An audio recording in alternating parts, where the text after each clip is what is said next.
Olá, tchutchucos, olá, tchutchucas, tudo bom com vocês? Professor Augusto falando, trazendo aqui mais uma aula de História Geral e, lógico, dando sequência aos nossos estudos sobre a Idade Média Ocidental, tá certo? Tchutchucos, o grande tema que a gente vem debatendo já há algumas aulas é a Idade Média, tá? Mas recentemente eu entrei na Idade Média Ocidental e se você não assistiu a minha primeira aula sobre a Idade Média Ocidental, em que eu faço lá uma introdução apresentando para vocês como foi a divisão e a dinâmica da Idade Média no Ocidente, e em seguida trabalho também os bárbaros, para esse vídeo, volta lá, assista e aí você retorna, tá? Porque naquela primeira aula de introdução você tem aquilo que é o mais importante para entender do que eu vou tratar a partir de agora. Fechou? Então, se você já fez isso, vem cá. Abra lá na página 16 e vem comigo. Pessoal, trabalhar os francos, ou o Reino Franco, é trabalhar uma civilização de suma importância para se entender o que logo logo, a partir do século IX, vai ser a realidade da Europa. É o chamado feudalismo, ou o sistema feudal. Tá certo? E por que esses caras são tão importantes? Porque lembra que na introdução eu falei para vocês que os reinos bárbaros, eles eram efêmeros, eles eram de curta duração. A única exceção fica por conta dos francos. Por quê? Porque os francos, eles souberam não só atuar de forma muito beligerante, expansionista contra os demais bárbaros que ocupavam essa Europa ocidental, como também eles foram os primeiros a praticarem alianças com a Igreja Católica. E o que é interessante é que quanto mais eles se aproximavam da Igreja Católica, mais eles recebiam respeito, mais eles recebiam respaldo, e ao mesmo tempo a Igreja Católica também recebia o seu protetor. Tá legal? Vamos conhecer então primeiro o espaço geográfico do Reino Franco? Então vem cá, mapa que vocês já conhecem. Pessoal, a primeira coisa para vocês olharem nesse mapa é que todo esse carnaval de cores que vocês têm aqui, eles representam os chamados reinos bárbaros, tá legal? E esses reinos bárbaros que eu estou circulando para vocês, eles foram criados exatamente a partir do momento em que houve as invasões desses povos ao Império Romano Ocidental no século V, ok? Mas o que é mais interessante é o seguinte: todos eles tinham um costume de organização muito parecido quando eu falo de sociedade e política. Eles se organizavam em tribos, geralmente em torno de um rei, e tinham também um costume muito interessante de rivalidades internas. Então era muito comum nessa época do comecinho da Idade Média Ocidental você encontrar reinos que estavam se formando, bárbaros no caso, que brigavam constantemente entre si. Os francos levaram vantagens, pessoal, porque o que eles fizeram para poder expandir os seus territórios foi o uso de uma capacidade bélica que contava com o engajamento daqueles que foram dominados, ou seja, romanos, e ao mesmo tempo uma prática muito comum entre os bárbaros, mas eles foram especialistas em que é chamado beneficium. E o beneficium, vocês sabem, é a doação de terras para ganhar a lealdade, tá certo? Agora, o que é mais interessante dos francos, quando eles começam a se constituir como reino, aqui aparece, né, em rosa o início desse grande reino, é a maneira como eles foram fazendo o tratamento com a Igreja Católica. Eles entendiam que ao se aliarem à Igreja Católica, eles poderiam ganhar a bênção, o respaldo e continuar com esse processo expansionista, tá? E uma coisa interessantíssima, no mapa vocês podem compreender que enquanto tudo isso está acontecendo na Europa, ou seja, a consolidação desses reinos, que foram efêmeros sim, mas sobretudo a hegemonia dos francos, no Oriente você tem, relembrando a minha aula de introdução, o Império Romano do Oriente, que é o Império Bizantino, e ao mesmo tempo, a partir do século VII, mais ou menos, o avanço dos muçulmanos aqui no norte da África e mais tarde dentro do território da Península Ibérica. Então a história dos francos é contada sempre em concomitância com a história dos bizantinos e a história dos muçulmanos. Tá legal? Então olha para o que está em rosa e vamos começar a compreender esse reino, tchutchucos, trabalhando nesse momento o tempo de duração. Vamos lá? Tchutchucos, os francos, eles começaram a história que nós temos que contar para vocês a partir do século V, quando foi formado verdadeiramente o Reino Franco, ok? Mas isso não quer dizer que eles chegaram na Europa nesse século. Na verdade, os francos já eram velhos conhecidos dos romanos. Eles começaram a invadir no sentido de penetrar para ocupar pequenos territórios romanos lá a partir do século III, quando Roma passava pela sua famosa crise do século III. Só que do século III até o século V rolavam acordos entre os francos e os romanos, assim também como bárbaros e romanos. Qual que era o acordo? O acordo era: os romanos dariam terras para esses bárbaros e os bárbaros se transformariam em colonos. Interessante, porque vocês vão lembrar que era uma tática do Império Romano para poder superar a crise escravista. E o outro ponto do acordo é que alguns soldados eram engajados no exército romano. Então, entre aspas, era uma convivência pacífica, tá? Era uma convivência diplomática até o século V. Só que todo mundo sabe o que aconteceu no século V, né? No século V vieram as verdadeiras invasões bárbaras, invasões para conquista e dominação, e os francos participaram disso tudo. Tchutchucos, é aí que entra a história do primeiro grande rei que eles tiveram, que é Clovis, o Meroveu. Tá legal? Daí vem a primeira explicação do nome da primeira dinastia que eles tiveram, que foi a dinastia Merovingia. Boa, boa? Quando é que eles terminam a sua história como reino? Eles terminam no século IX, tchutchucos, quando já eram chamados de Império Franco ou Império Carolíngio. Reparem o seguinte: quando eles saem da condição de reino e adotam a condição de império, demonstra que eles eram, além de hegemônicos, os senhores da Europa. E eu vou contar para vocês que sim, eles fizeram expansão. Grande parte da expansão aconteceu durante o reinado do Carolíngio, o rei Carlos Magno. Por isso a gente fala Império Carolíngio. O que aconteceu nesse século IX que pôs o ponto final no reino, agora Império Franco? É um tratado chamado Tratado de Verdun. Tratado esse assinado em 843, pessoal, entre os netos do Carlos Magno, e isso foi a fragmentação e pulverização do reino. Entenderam? Outra coisa importante: estudar os francos, pessoal, entre o século V e o século IX, é estudá-los em duas dinastias. A primeira dinastia é a dinastia Merovingia, a dinastia que praticamente teve Clovis como sendo o grande nome, e a segunda delas é a dinastia Carolíngia. Essa vai ser o auge. Essa recebe o nome Carolíngia, como eu já disse, por conta de Carlos Magno, tá? Então vamos olhar primeiro a dinastia Merovingia. Vamos a isso? Tchutchucos, dinastia Merovingia, ela começou no século V por conta do Clovis, aquele que instituiu o Reino Franco, e terminou a sua história num golpe de Estado no século VIII. Esse golpe, inclusive, vai ser feito pelo cara que eu já vou comentar logo logo, chamado de Pipino o Breve. Beleza? E o que ela tem de importante, que é o que vocês já podem anotar. A dinastia Merovingia, a primeira coisa importante que vocês têm que anotar, é a dinastia que começa o processo expansionista, tá? Só para vocês terem uma ideia.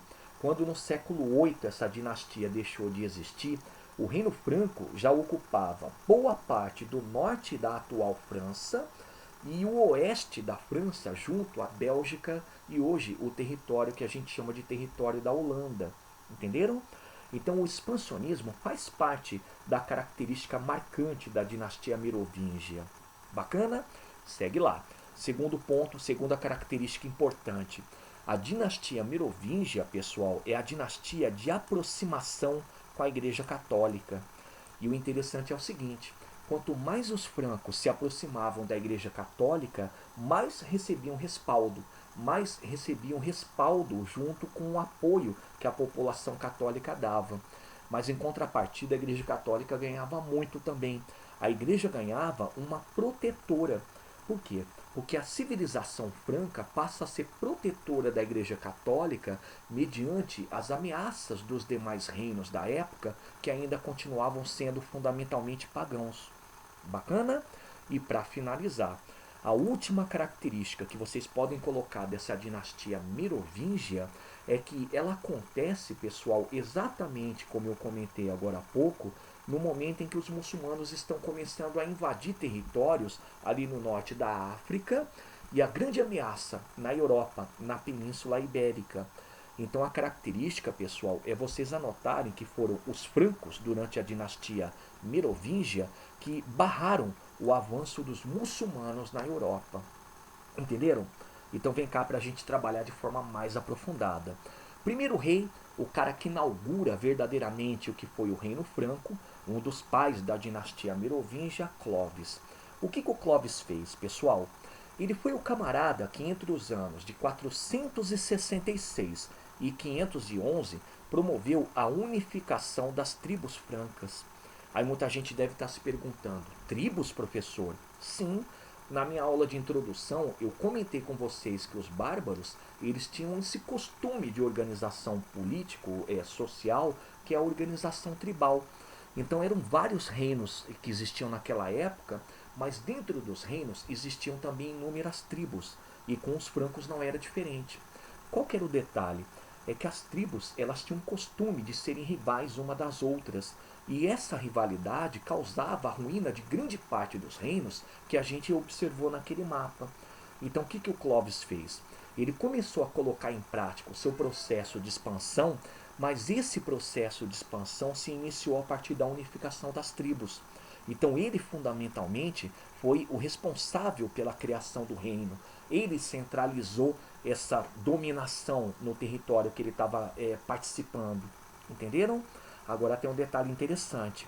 De imediato, pessoal, ele começou a colocar em prática uma coisa que era muito usual entre os bárbaros, que era o chamado beneficium. Lembra o que é beneficium, pessoal? O beneficium é a doação de terra.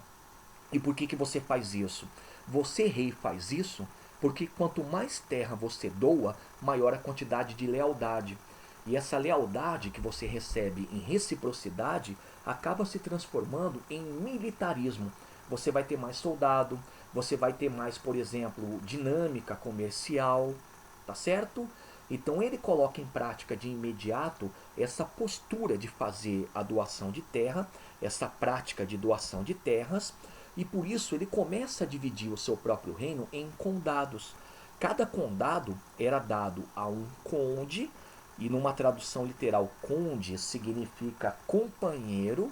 Só que esse cara, lógico, ele era um grande guerreiro, ele era um grande chefe militar, que tinha como obrigação ser fiel a Clovis, fiel ao rei, tá certo? E olha só qual foi o lado interessante, positivo. Com esse tipo de abordagem, ele começa o seu expansionismo em todo o território que eu citei agora há pouco, que foi o norte da França e o território mais a oeste, que incorpora hoje também a Bélgica e a Holanda. Então, nesse mapa, tchutchucos, vou colocar de novo para vocês, o que vocês observam na cor rosa é todo o território que pertencia a Clovis. Esse é o Reino Franco. Esse foi o reino que ele foi conquistando. Tá certo? Então, volta lá. Outra coisa importante, marca registrada do nosso querido e não menos importante Clovis. Pessoal, ele foi o camarada que fez a conversão dos francos ao cristianismo. E que coisa interessante, né? Tchutchucos, é interessante porque todo mundo sabe que os bárbaros nessa época eles eram pagãos. Ou eles eram politeístas, na sua grande maioria, ou eles eram arianos. O arianismo, pessoal, trocando em miúdos, de forma muito rápida, era um princípio de cristianismo, mas não era fundamentalmente um cristianismo. O que ele percebeu? Ele percebeu que ele, se convertendo ao cristianismo, por um lado, pode colocar um número 1, ele passaria a receber apoio da Igreja Católica. E a Igreja Católica podia apoiar como? Ela podia apoiar dando, de certa maneira, respaldo ao governo desse cara. Mas por outro lado, tchutchucos, coloquem o número 2, fazendo essa conversão ao cristianismo, ele também recebia apoio dos habitantes dessa região. Aí vai aquela nota de rodapé. A gente não pode esquecer que os habitantes dessa região não eram só bárbaros, eles eram também romanos. E fundamentalmente, se vocês assistiram às aulas de história romana, você sabe que por essa época eles já eram cristianizados. Entenderam? Então essa conversão foi muito importante porque ele se aproxima da condição de chefe da região. E olha que interessante, ele passa a ser respeitado pelo fato dele ter se convertido ao cristianismo. Eis aí o detalhe interessante. A Igreja Católica, pessoal, recebeu o apoio de uma civilização, de um reino, que estava predisposto à expansão. Então ela recebe um apoiador. Bacana? Aí vem o triste fim do Policarpo Quaresma, pessoal. Ele morreu no ano de 511. E quando ele morreu, os conjuntos de reis que passaram pelo poder, todos, lógico, aparentados de Clovis, passaram a ser conhecidos como reis indolentes. E o que são os reis indolentes? Eram reis que tinham poder de direito, mas eles não tinham poder de fato. Qual que é a tradução? A tradução é que os reis dessa época, até o século VIII, pessoal, eles tinham o direito de ser reis. Eles eram reconhecidos como tal, ou como tais, mas de fato eles não tinham poder. Primeiro, por conta de um enfraquecimento político devido à quantidade de condes que existiam nessa época. Lembrando, isso por conta de uma prática feita pelo Clovis, que é a prática do benefício. E por outro lado, por conta da ameaça da expansão islâmica, tchutchucos. Os islâmicos, eles invadiam territórios ali da parte litorânea e já estavam ameaçando a Península Ibérica, e isso gerava um desconforto muito grande. Os reis indolentes, eles acabavam perdendo um pouco essa simpatia por parte da população da Europa, porque eles não conseguiam atuar de forma muito efetiva. Então, o que a gente pode falar dos reis indolentes? Eles eram reis distantes da política, eles eram despreocupados. E olha só que coisa interessante. Eles eram tão enfraquecidos, estavam tão abalados pela expansão islâmica, ao mesmo tempo não estavam querendo governar, que toda a governança do Reino Franco era feita pelo pessoal chamado de maior-domos. O que é um maior-domos? O maior-domos, pessoal, é um prefeito do palácio. É como se fosse, anotem, um primeiro-ministro, tá? Ao longo desse período do século VI até o século VIII, foram cerca de 19 prefeitos do palácio. E desses tantos, a gente sempre destaca dois. O primeiro deles é Carlos Martel, pessoal. Ele foi muito importante por quê? Porque no século VIII, em que ele assumiu essa função, ele foi o responsável pela derrota dos muçulmanos ali na Península Ibérica, numa famosa batalha chamada Batalha de Poitiers. Olha que coisa icônica. Ele lutava sempre na condição de maior-domos, mas sobretudo na condição de representante do Reino Franco e também da Igreja Católica. Outro cara importante, esse inclusive é o cara que vocês vão circular, é o Pipino Breve. O Pipino Breve é interessante, pessoal, porque sendo herdeiro de Carlos Martel na condição de maior-domos, ele foi o camarada que percebeu o seguinte: os reis indolentes, eles não estão querendo governar, eles são fracos, eles não têm capacidade. Então ele começou a sua história como prefeito do palácio e no ano de 751 ele deu um golpe e destronou os reis indolentes. E o que ele fez? Ele deu continuidade na condição de rei ao expansionismo. E um detalhe muito importante desse expansionismo é quando ele derrota os lombardos ali no norte da Itália. Derrotou os caras e doou todo esse território para a Igreja Católica. É aí que aparece uma coisa chamada de Patrimônio de São Pedro. O que é o Patrimônio de São Pedro? O Patrimônio de São Pedro é um território que pertence ao Reino Franco, mas quem usa é a Igreja Católica. Entenderam? Então o Pipino ele tem um segundo ponto importante, além desse expansionismo, que é justamente essa reaproximação com a Igreja Católica. Não que houvesse uma separação, mas essa reaproximação é o que a gente chama de reforço de aliança. Entenderam? Então esse Pipino Breve, pessoal, ele pode ser entendido como sendo o primeiro rei da dinastia carolíngia. Esse é um cara interessante porque é o cara que atuou como sendo o continuador da obra dos francos, da obra do expansionismo. Resultado: Tchutchucos, nasce a dinastia carolíngia e a partir dessa dinastia carolíngia a gente acompanha o auge do Reino Franco.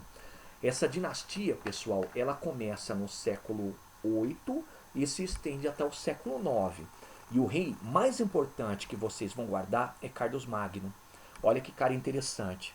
Entre os anos de 768 e 814, Ele foi aquele responsável pela consolidação dos francos e o que a gente considera como sendo a Era de Ouro. Por quê? Ele continua praticando o expansionismo esse que vai incorporar o restante da Itália, todo o território da França atual, uma boa parte da Alemanha. E toda vez que ele fazia esse expansionismo, ele recebia apoio da Igreja Católica. E adivinha por quê? Porque a Igreja Católica entendia que quanto mais ele praticava o expansionismo, mais ele conseguia eliminar os bárbaros, que eram pagãos que não aceitavam a Igreja Católica, mas ao mesmo tempo mais ele expandia o catolicismo, ele expandia os ideais que a Igreja Católica tanto defendia. A coisa é tão fato, pessoal, para a Igreja Católica esse Carlos Magno foi tão importante que no ano 800 um imperador chamado Leão III coroou o Carlos Magno como imperador do Império Romano. É interessante porque, por um lado, não existe Império Romano mais, né? Então era um título meio que honorário. Mas, fundamentalmente para vocês, o que vocês vão guardar é que isso foi o que nós chamamos criação do Império Carolíngio. E reparem, a partir desse momento, com a criação do Império Carolíngio, na visão da Igreja Católica, um outro Império Romano, que não existia, lógico, você tem realmente o auge dos francos. Agora, olha que coisa interessante. O território que esse cara dominava, pessoal, era enorme. Para vocês terem uma ideia, o Carlos Magno, pessoal, ele comandava um território tão gigantesco que ele foi percebendo o seguinte: não tinha como você fazer a organização a não ser que você pudesse fazer uma distribuição administrativa.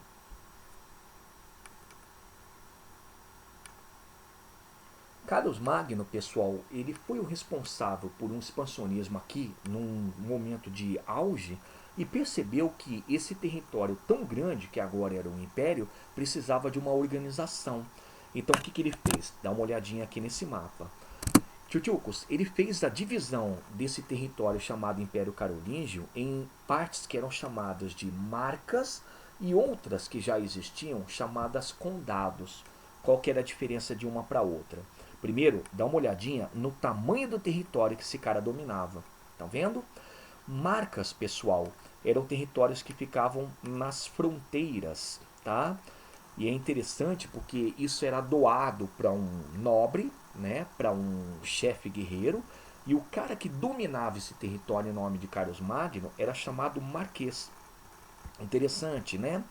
E a outra parte que era chamada condado eram províncias que ficavam no interior, também doadas a nobres ou chefes guerreiros, e esses caras passaram a ser chamados condes. Entenderam as duas titulações de nobreza que vão nascendo aqui? Interessante, né? Então a primeira parte dessa organização que ele faz, que é chamada administrativa, é justamente fazer a divisão do seu próprio território em áreas que pudessem ser comandadas por marquesas ou condes. E fundamentalmente o que vocês estão vendo é uma certa fragmentação política, mas com uma ressalva. É uma fragmentação política que respeitava plenamente o poder central, o poder do imperador. Bacana? Volta aqui. Tchutchucos, o Carlos Magno ele também foi responsável por estender os chamados poderes condais, os poderes de comando de um território, a bispos. Olha só que coisa interessante.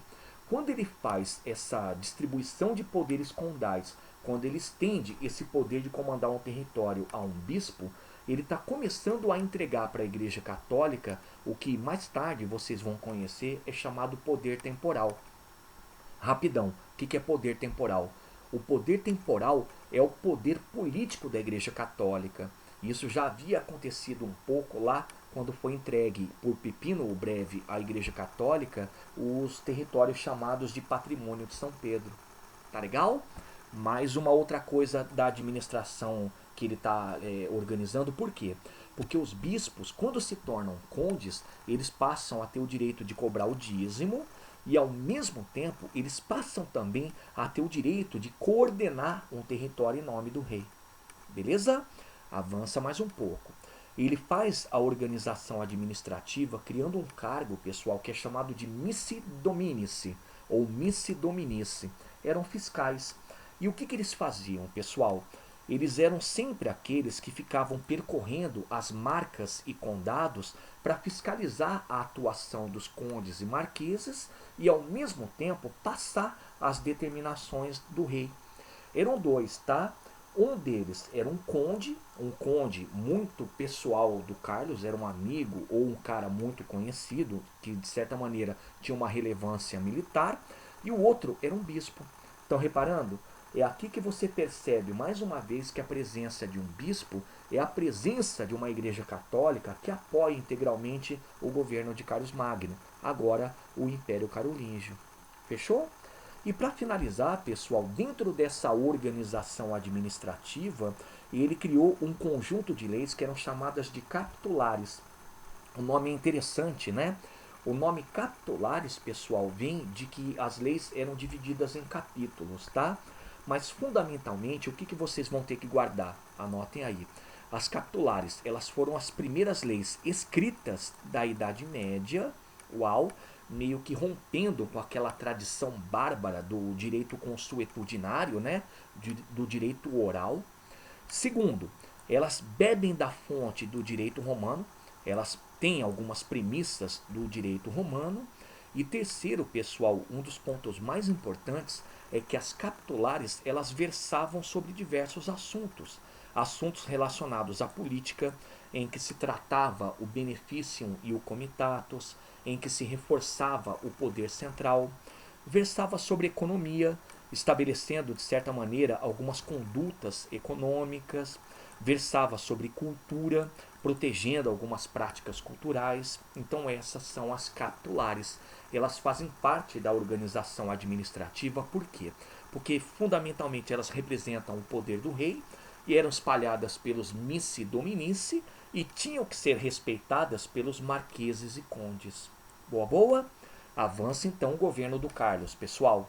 Ele foi o responsável pelo incentivo ao comércio, mas atenção, o comércio que ele estava incentivando, pessoal, era um comércio muito interno.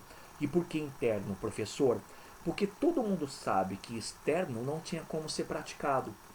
O Mediterrâneo nessa época ele era comandado pelos muçulmanos e toda aquela parte que a gente chamou de parte de Roma Oriental, o comércio era totalmente coordenado pelos bizantinos.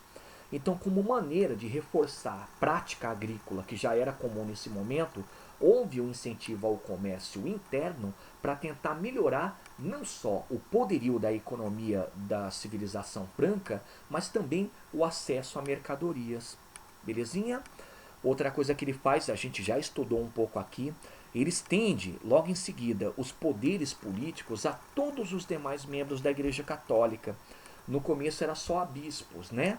Mas conforme o império cresceu, ele foi percebendo que a Igreja Católica podia ser uma aliada nesse quesito da coordenação, nesse quesito de ajudar na administração. Mas por outro lado, o que ele faz? Ele reforça pela terceira vez a aliança que os francos tinham em relação à Igreja Católica.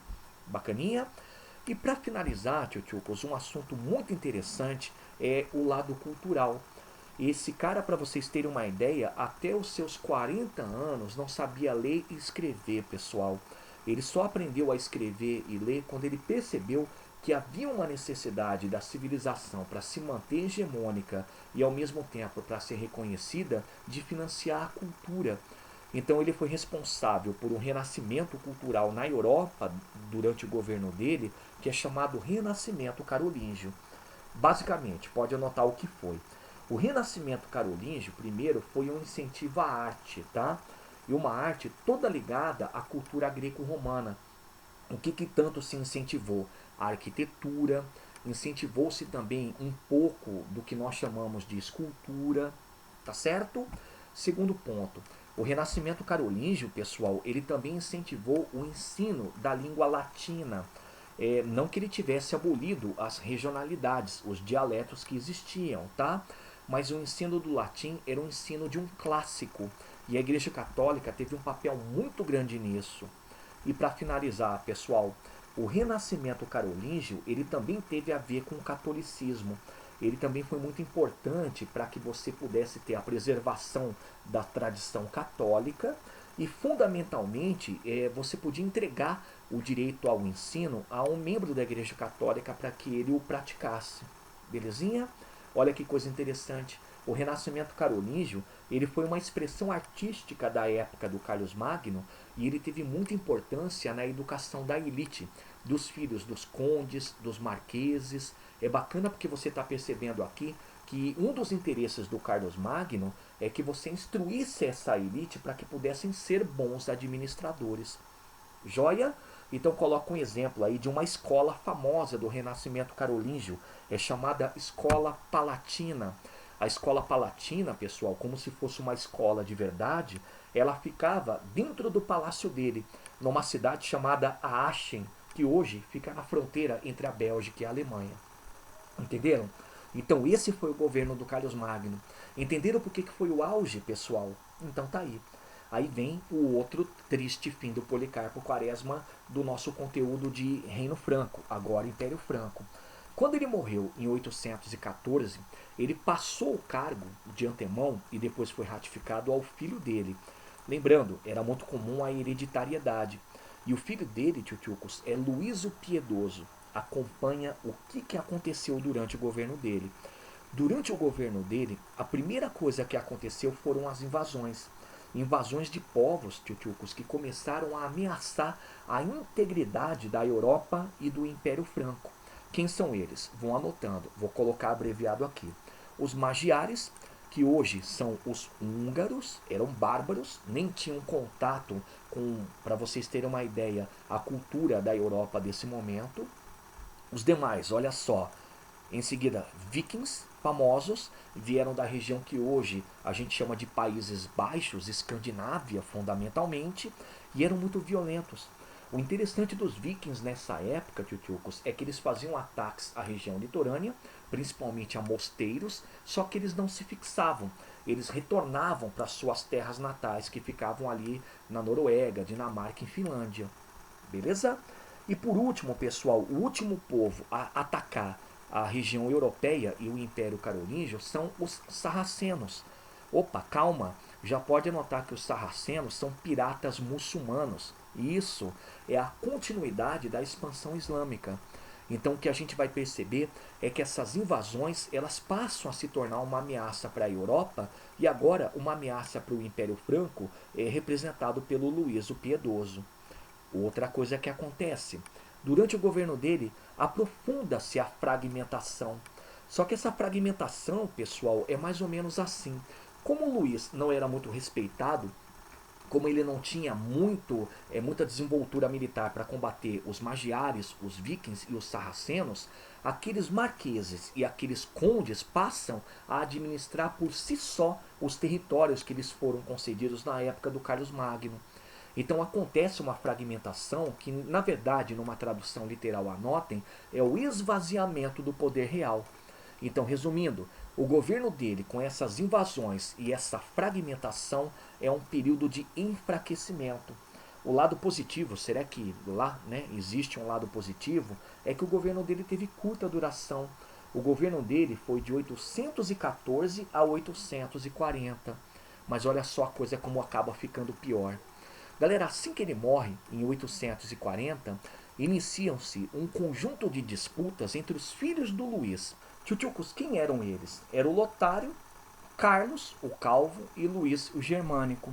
Uma coisa interessante é que essas disputas que aconteciam entre os três acabavam envolvendo condes, marqueses, piorava a situação da fragmentação, acentuava o enfraquecimento, possibilitava o sucesso das invasões magiares, vikings, sarracenas. Então a Igreja Católica, percebendo esse cenário caótico, pessoal, e percebendo também que com o fim do Império Franco, o Carolíngio, você teria também o enfraquecimento dela como instituição, propõe o Tratado de Verdun.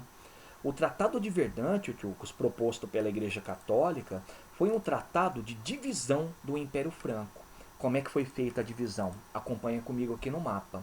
A França Ocidental, o que hoje equivale a quase a França atual, é entregue a Carlos. Tá legal? A França Oriental, pessoal, que hoje equivale a uma parte da Alemanha, é entregue a Luís o Germânico. E a parte central, que se estende de lá do Mar do Norte até o norte da Itália, foi entregue a Lotário. Entenderam? Então, com essa fragmentação, o que vocês vão ter como realidade? Vocês vão ter 3 reis. Esses 3 reis vão ter, sim, um certo enfraquecimento do poder, mas, sobretudo, você vai ter a continuidade do que a gente considera como poderio cultural e religioso da Igreja Católica. Belezinha? Para a gente terminar a aula, pessoal.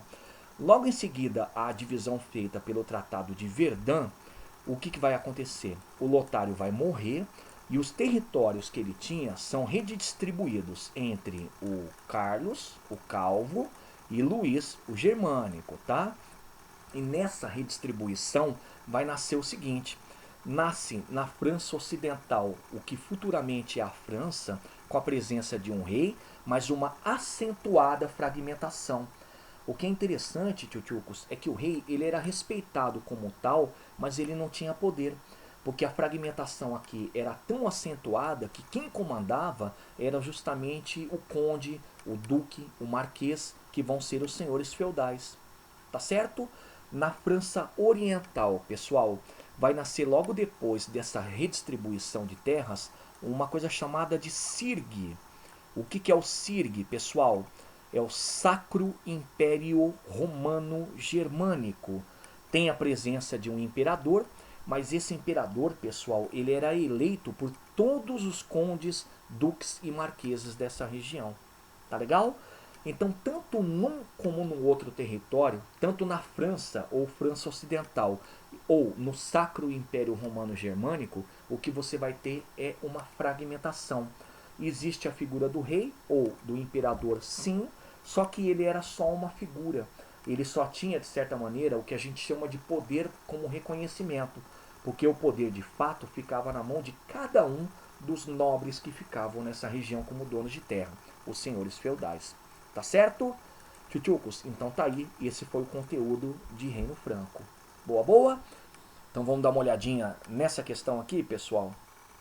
Então abre lá na página 17, o exercício é o 1 da popular Fundação Getúlio Vargas. Vamos lá? Texto, pessoal. O sacerdote, tendo-se posto em contato com Clovis, levou-o pouco a pouco e secretamente a acreditar no verdadeiro Deus, Criador do céu e da terra, e a renunciar aos ídolos que não lhes podiam ser de qualquer ajuda, nem a ele, nem a ninguém. O texto é bem claro, né, pessoal? Ele está falando da figura de Clovis, ele está apontando a ideia de que ele acreditou no verdadeiro Deus, e Deus está com D maiúsculo, então é o Deus do cristianismo. E por último, fala de renunciar aos ídolos, significa abandonar o politeísmo. Nem precisava se ater tanto ao texto, se você quisesse economizar tempo, tá? Você podia vir aqui para o nome do texto, a conversão de Clovis. Pegou? Então, se é a conversão de Clovis, tem a ver com a dinastia merovingia e, logicamente, com Clovis. O que a gente tem que lembrar dele? Ele foi o rei que fundou o Reino Franco, propriamente dito. Ele fez a unificação das tribos, ele converteu os francos ao cristianismo católico e começou um processo de expansão. Mas olha só a pergunta. A respeito dos episódios descritos no texto, é correto afirmar que. Então tem a ver com o que o texto está trazendo. Vamos lá? Olha para a conversão de Clovis ao arianismo, já está errado, né? Porque se tem Deus ali com D maiúscula, não é arianismo. Mas continua lendo. Permitiu aos francos uma aproximação com os lombardos. Opa, já tem um segundo erro. Lombardos, pessoal, é um bárbaro. E os francos nunca se aproximaram deles. Eles foram contra. Joia? E aí ele termina. Expansão do seu reino em direção ao norte da Itália. É a única coisa correta. Mas a alternativa inteira está errada, né? Vai lá para B. A conversão de Clovis, segundo o rito da Igreja Ortodoxa. Opa, já tem um erro. Igreja Ortodoxa, primeiro que nessa época nem existia, tá?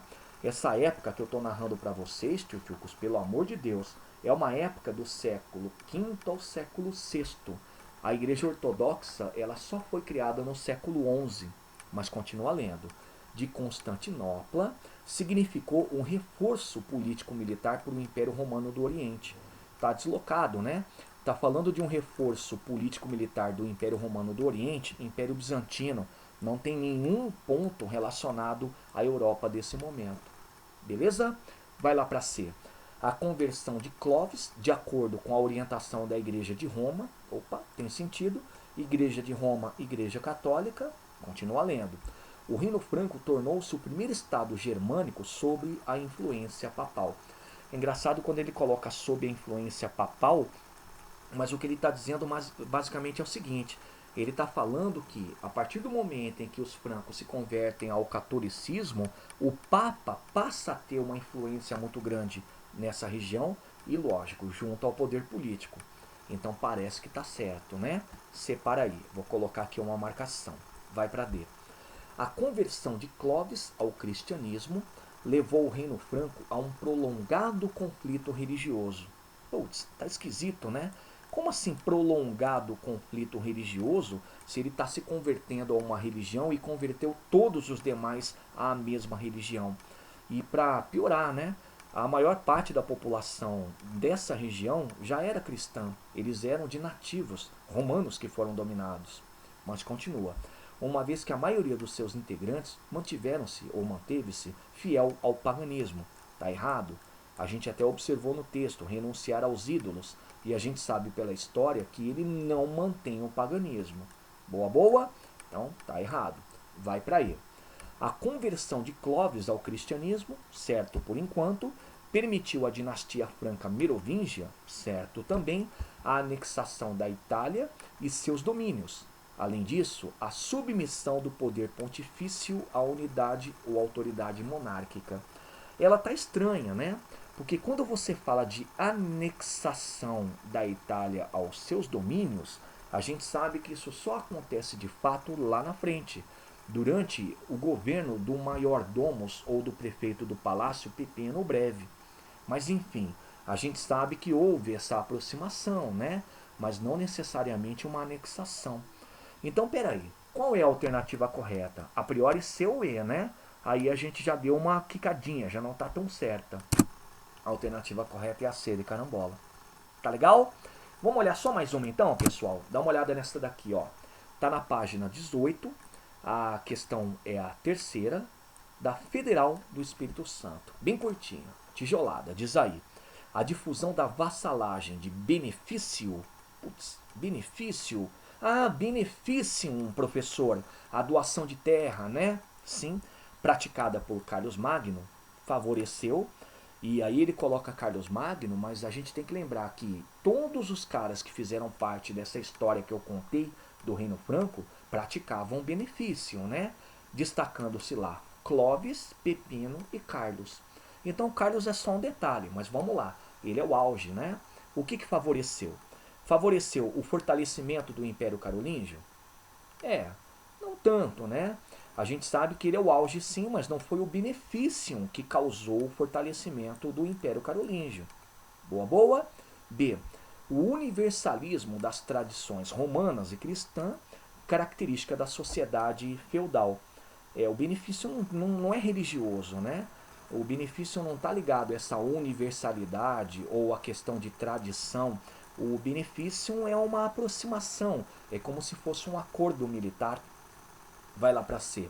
O restabelecimento do monopólio do imperador na cunhagem de moedas. É estranho quando a gente fala monopólio do imperador, primeiro porque imperador para o Carlos Magno tem todo sentido, mas ele era o cara que era respeitado, mas não tinha o que a gente chama de monopólio no sentido econômico para esse assunto, né? O benefício não fala de economia, pessoal.